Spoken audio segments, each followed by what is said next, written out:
సెర్ఫ్ జిల్లా గ్రామీణాభివృద్ధి సంస్థ వెలుగు మండల సమైక్య ఆధ్వర్యంలో పాడి గేదెలు, ఆవులు, పెరటికొల్ల పెంపకం లబ్ధిదారులకు మండల కేంద్రంలోని రైతు వేదికలో అవగాహన సదస్సు జరిగింది.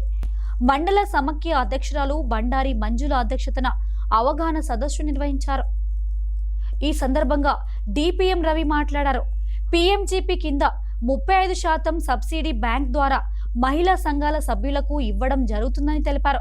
వెటర్నరీ డాక్టర్ రాకేష్ మాట్లాడుతూ పాడి గేదెల రకాలు, ఫీడింగ్ ఎలా చేయాలి, ఎన్ని లీటర్ల పాలు దిగుమతి చేయొచ్చు, ఏ వ్యాధులు వస్తాయి, ఎలా వైద్యం చేయాలి అనే విషయాలపై లబ్ధిదారులకు అవగాహన కల్పించారు.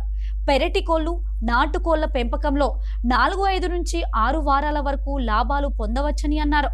ఈ సదస్సులో మండల పరిషత్ అభివృద్ధి అధికారి హుసేన్, డిపిఎంస్ నారాయణ, రవి, ఏపీఎం అంబాల రవివర్మ, పశు వైద్యాధికారి Rakesh, APO Haleem, Akinapalli APGVB bank manager Anil, సిసిలు బాబురావు, శ్రీనివాస్, ప్రవీణ్, వివోఏలు, మహిళా శక్తి లబ్ధిదారులు తదితరులు పాల్గొన్నారు.